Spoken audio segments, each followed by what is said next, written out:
오늘 함께 나누실 하나님의 말씀은 사도행전 3장 1절에서 10절까지 말씀입니다. 사도행전 3장 1절에서 10절까지 말씀입니다. 함께 합독하시겠습니다. 제9시 기도 시간에 베드로와 요한이 성전에 올라갈새 나면서 못 걷게 된 이를 사람들이 메고 오니 이는 성전에 들어가는 사람들에게 구걸하기 위하여 날마다 민문이라는 성전문에 두는 자라. 그가 베드로와 요한이 성전에 들어가려 함을 보고 구걸하거늘 베드로가 요한과 더불어 주목하여 이르되 우리를 보라 하니 그가 그들에게서 무엇을 얻을까 하여 바라보거늘 베드로가 이르되 은과 금은 내게 없거니와 내게 있는 이것을 내게 주노니 나사렛 예수 그리스도의 이름으로 일어나 걸으라 하고 오른손을 잡아 일으키니 발과 발목이 곧 힘을 얻고 뛰어서서 걸으며 그들과 함께 성전으로 들어가면서 걷기도 하고 뛰기도 하며 하나님을 찬송하니 모든 백성이 그 걷는 것과 하나님을 찬송함을 보고 그가 본래 성전 미문에 앉아 구걸하던 사람인 줄 알고 그에게 일어난 일로 인하여 심히 놀랍게 여기며 놀라니라. 아멘. 사도행전 3장 1절에서 10절까지 오늘 말씀 함께 합독하셨습니다. 성전 미문에 안전뱅이에게 성령님이 임하시다 라는 제목으로 함께 은혜를 나누고자 합니다. 어제는 날씨가 굉장히 더웠죠. 그 가운데도 저희 교회에서 함께 노아의 방주 안에 관람을 하고 왔습니다. 실제로 저는 노아 방주가 있는 줄 알았는데 그 안에 이제 방주에 들어간 짐승과 이런 것들을 쭉 이렇게 전시를 해놨더군요. 미국의 이 켄터키 주에 이 노아 방주 실제로 이 노아 방주 모형을 만들어 놓았어요. 길이가 155m의 길이, 굉장히 넓이는 제가 센치를 잊어버렸는데요. 굉장히 큰 모형을 만들어 놔서 거기 안으로 들어가서 걸어서 3층까지 이렇게 올라가는 그 배를 만들어 놨거든요. 켄터키주의 산꼭대기로 올라가서 그 위에 해 놓았는데 제가 미국에 있을 때 거기 방문을 한번 했었거든요. 그때는 이제 막 공사 중이고 그래서 사람들이 그다지 많지 않았거든. 식당도 없고 그래가지고. 근데 지금은 어마어마하게 많은 사람들이 방문을 한다고 합니다. 근데 굉장히 세계적인 크리스찬의 명소가 되었다고 하지요. 그 안에는 짐승들이 막 들어가면 막 짐승의 소리들이 막 나요. 암사 한 쌍씩 다 늘어났잖아요. 그리고 굉장히 실제적인 모습을 볼 수가 있고 은혜를 직접 체험하는 그런 좋은 하나님의 만드신 그 배를 우리가 볼 수가 있었는데요. 어제도 그 안에 노아 방주 안에 들어가는 그 갖가지 짐승들을 이렇게 조각을 해서 만들어 놓은 걸 보니까 굉장히 섬세한 그런 모습을 볼 수가 있었습니다. 너무 감사했고요. 네, 우리 젊은 사람들이나 누구나 너밖에 없어라고 하는 말을 굉장히 좋아한다고 해요. 함께 옆 사람과 너밖에 없어라고 한번 말씀해 볼까요? 옆에 잘못 앉으면 말하는 게 어렵겠죠. 너밖에 없어. 네, 네. 자리를 잘못 앉으면 이 말이 굉장히 어려워지죠. 이렇게 말하는 게. 누구나 이 말을 굉장히 좋아한다고 합니다. 그러나 우리가 상대가 좋아하는 말을 많이 하고 있지는 않아요. 좋아하는 말을 많이 해야 하는데 상대가 듣고 싶은 이야기를 많이 해야 하는데 듣기 싫은 말을 많이 할 때가 많습니다. 이 사도행전 3장에는 성전 미문에 앉은 이 안전뱅이 이야기이죠. 안전뱅이가 치유받은 그런 치유 이적 이야기입니다. 본문 3장 1절에 제9시 기도 시간에 베드로와 요한을 성전에 올라갈새 시편 55편 17절에 보면 저녁과 아침과 정오에 내가 근심하여 탄식하리니 여호와께서 들으시리로다라고 말씀하고 있습니다. 유대인들은 하루 3번씩 성전에 올라가서 기도를 하죠. 저녁과 아침 이렇게 저녁이 먼저 나오죠. 우리나라는 아침, 점심, 저녁 이렇게 얘기하는데 유대인 나라에는 저녁, 아침, 정오 이렇게 순서가 나와 있습니다. 그들은 저녁부터 하루를 샌다고 해요.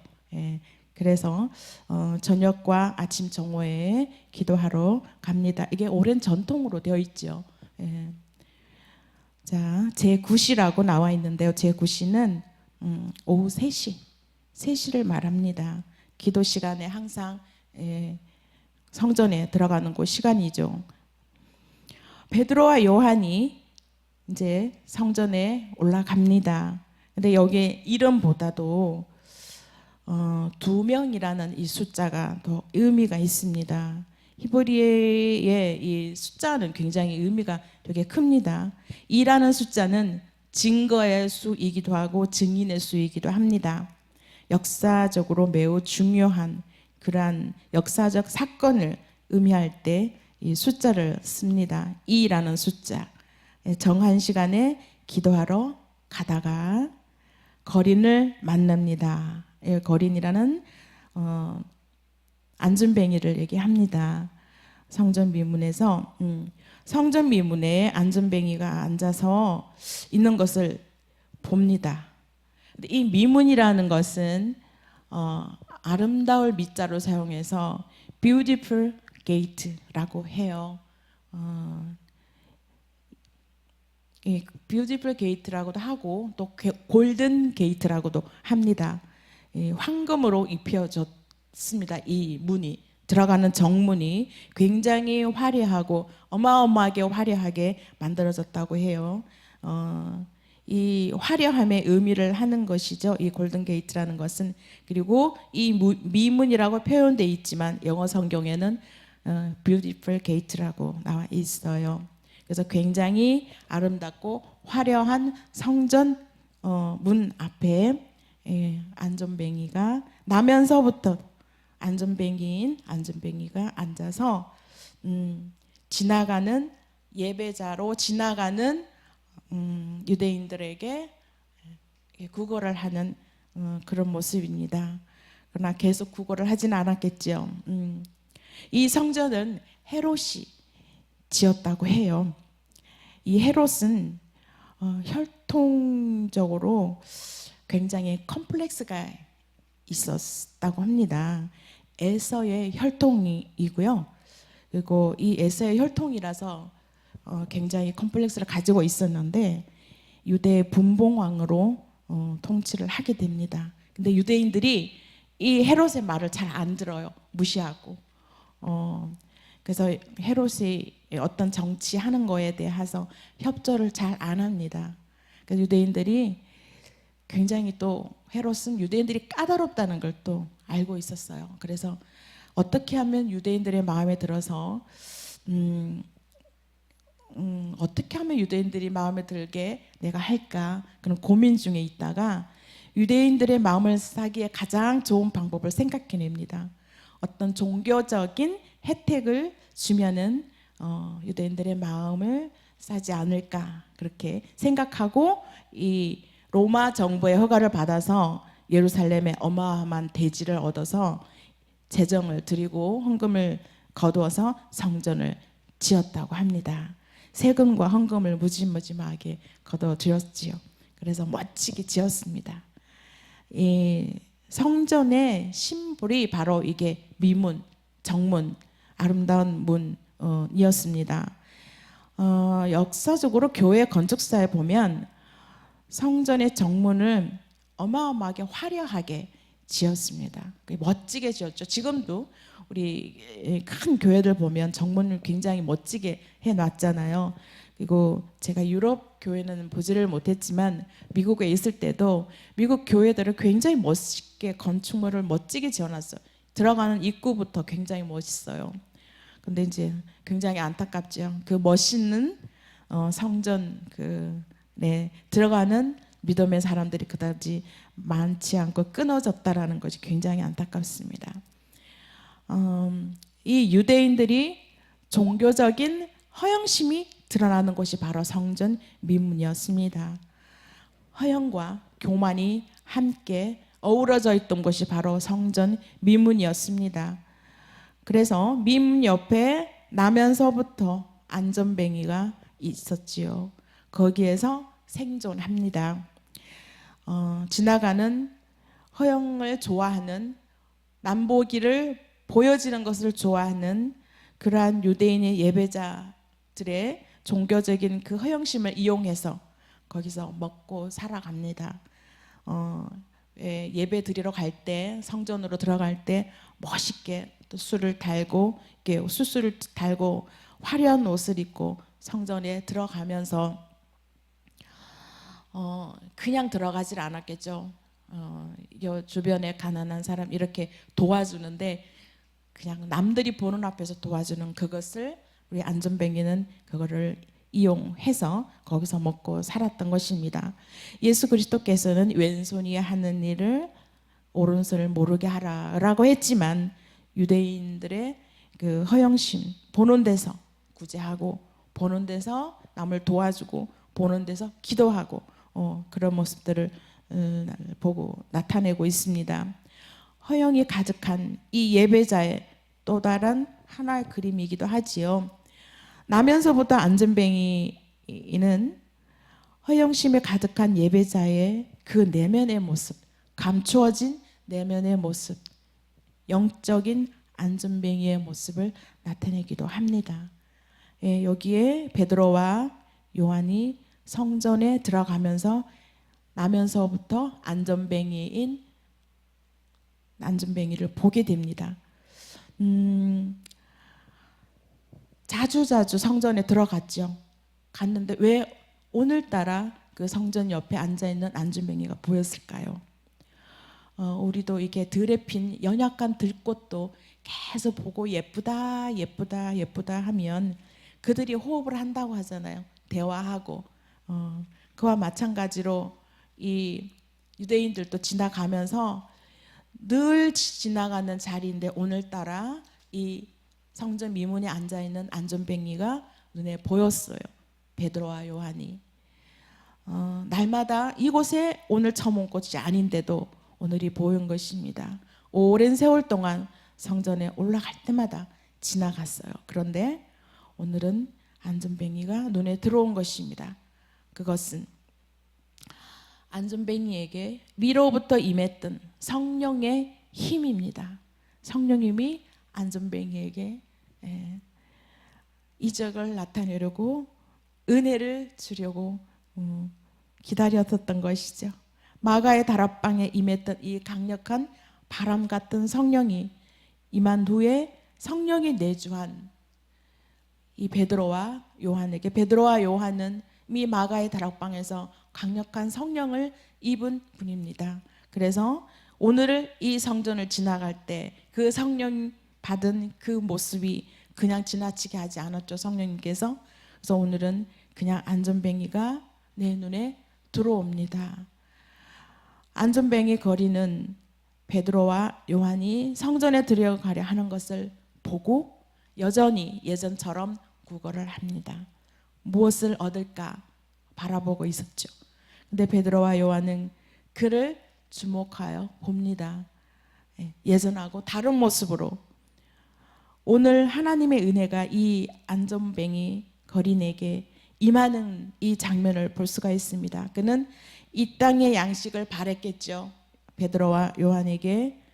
그러나 베드로와 요한은 금과 은은, 말씀에도 나왔듯이 금과 은은 내게 없거니와 내게 있는 것은 곧 나사렛 예수 그리스도뿐이고 오직 예수 그리스도뿐이라 라고 얘기하고 있습니다. 그러니 너는 그 나사렛 예수 그리스도의 이름으로 일어나 걸으라 라고 손을 잡고 일으킵니다. 그는 벌떡 일어납니다. 그리고 성전으로 들어가면서 걷고 뛰고 찬송하였지요. 성령께서는 바람 같은 이 성령님이 안전뱅이에게도 찾아오신 것입니다. 요한과 베드로에게 강력한 성령을 부어주셔서 그가 손을 잡고 일으켰을 때 그 성령님이 영향을 받죠. 그래서 벌떡 일어나서 걷고 뛰고 찬송하고 그런 기적을 일으키는 것을 볼 수가 있습니다. 이건 놀라운 기적이 일어난 거죠. 근데 사람들이 보고 놀랐다라고 말을 하고 있습니다. 성령 받은 사도들이 그에게 주목해 주니까 기적이 일어납니다. 그리고 찬송하는 자가 됩니다. 여기에서 찬송한다라는 것은 참된 예배자가 되었다라는 것입니다. 우리가 교회가 붙들고 가야 하는 것이 바로 이 참된 예배자입니다. 참된 예배자들이 많아져야 이 교회가 부흥을 하게 되겠죠. 하나님이 원하는 것, 하나님이 찾으시는 것도 이도 참된 예배자를 찾으시는 것이죠. 우리 성경 한 번 더 찾아볼까요? 에스겔서 37장 1절 한번 띄워주시겠습니까? 구약 에스겔 37장 1절에서 10절까지인데요. 다 읽기는 1절에서 여호와께서 권능으로 내게 임재하시고 그의 영으로 나를 데리고 가서 골짜기 가운데 주셨으니 거기 뼈가 가득하더라. 어떤 뼈가 가득했나요? 2절에 마른 뼈가 심히 아주 말랐다고 했습니다. 그가 내게 이르시되 인자야 이 뼈들이 능히 살 수 있겠느냐. 인자야 하시기로 내가 대답하되 주 여호와여 주께서 하시나이다. 4절에 모든 뼈에게 대어나 이르기를 너희 마른 뼈들아 너희와 여호와 하나님 말씀을 들을지어다. 뼈들이 하나님의 말씀을 들을 수 있을까요? 뼈들을 그러나 여호와께서 말씀하시고 호흡을 생기를 불어넣었을 때 마른 뼈들이 일어나고 맞춰지는 걸 쭉 말씀에 나와 있죠. 10절에 내가 그 명령대로 대언하였더니 생기가 그들에게 들어가매 그들이 곧 살아나서 일어나 서는데 극히 큰 군대더라 그랬습니다. 아주 큰 군대였습니다. 군대가 일어났습니다. 뼈들이 맞춰서 생기를 넣었더니 살아서 군대가 되었다. 이렇게 큰 군대가 된 대표적인 인물이 있죠. 사도 바울입니다. 스데반이 말씀을 던져서 설교를 했지요. 지난번에 베드로의 설교를 듣고 3,000명, 5,000명의 사람들이 구원을 받고 돌아왔는데 스데반의 설교를 듣고 서데반은 그냥 돌에 맞아 죽었잖아요. 그런데 그 설교를 들은 사울이 엄청난 변화를 받았죠. 그 마음에 말씀의 씨가 뿌려져서 열매를 맺어서 사울이 사도 바울로 변화되면서 유럽 전역에 말씀을 전하는 선교자가 된 것을 볼 수가 있습니다. 사도 바울이 그냥 알고 들었겠습니까? 그냥 무심코 들어진 그 말씀이 계속 살아서 운동력 있다고 했죠. 말씀이 살아 움직여서 사도 바울을 사울이 사도 바울 되게 만든 말씀이었습니다. 사도 바울은 유대인 믿는 자들에게 돌팔매질하고 다녔던 그 사울이 이 스데반이 하는 그 설교에 의해서 변화받았습니다. 그냥 우리는 설교를 듣고 말씀을 듣는 것이 굉장히 중요한 것 같아요. 알지를 못해도 이해하지는 못해도 그냥 들어주면 그 말씀이 내 마음에 들어와서 운동력 있고 생명력이 있어서 하나님께서 우리를 사용하신다라는 것이죠. 예. 여기 에스겔 5절에 보면은 뼈들에게 이 말씀하신 생기가 넘친다 그랬습니다. 이 생기는 성령님을 말씀하시는 것입니다. 마른 뼈들에게 성령님이 들어가죠. 생기를 넣어줬다. 성령님이 들어가니까 마른 뼈들이 살아서 일어나는 것이죠. 마른 뼈들이 하나님의 큰 군대로 일어나는 것을 볼 수 있습니다. 그래서 우리 세임교회도 이러한 부흥이 일어나기를 소망합니다. 앞으로 우리 세인교회뿐만 아니라 백도에서 한라까지 우리나라에 하나님이 세운 모든 교회들이 이러한 성령의 바람이 불어오는 그러한 나라가 되었으면 좋겠습니다. 참된 예배자로 일어난 이 안전뱅이는 정말 참된 예배자로 일어났었죠. 생존을 위해서 급급하던 이 안전뱅이가 참된 예배자로 일어났습니다.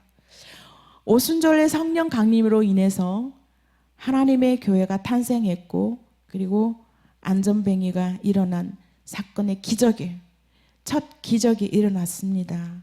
이것은 신학적으로 굉장한 메시지를 가지고 있습니다. 여러 가지 메시지가 있는데, 첫 번째는 드디어 하나님의 나라가 임하기 시작했다라는 것입니다.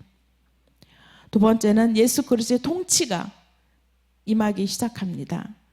하나님의 나라가 임하기 시작해서 그 나라의 주제이신 예수 그리스도의 통치가 시작됩니다. 그래서 이 성령 받은 사람에게는 굉장히 중요한 사인이죠. 성령 받은 사람은 하나님 나라의 분소이기도 하고요, 지점이기도 합니다. 그리고 참된 예배자이고요. 우리 예배자는 또 나아가서 교회를 감당하기도 하고요, 또 하나님 나라에 임하고 통치가 시작되어야 하는 것입니다. 여기에 우리 세임교회가 또 다시 한번 불을 지피고 기도와 성령이 내주하는 그리고 마른 뼈에 생기가 성령으로 인해서 바람이 일고 생기로 인해서 바람이 이는 새로운 생명이 일어나듯이 하나님의 큰 군대가 일어나기를 소망합니다. 기도하시겠습니다. 하나님 아버지 감사드립니다. 성령의 바람이 임하여 안전뱅이가 일어나서 걸었던 것처럼 우리에게도 성령이 임하시어서 영적인 안전뱅이가 일어나 걷고 뛰며 찬양하는 참된 예배자 되게 하여 주시옵소서. 예수님 이름으로 기도드립니다. 아멘.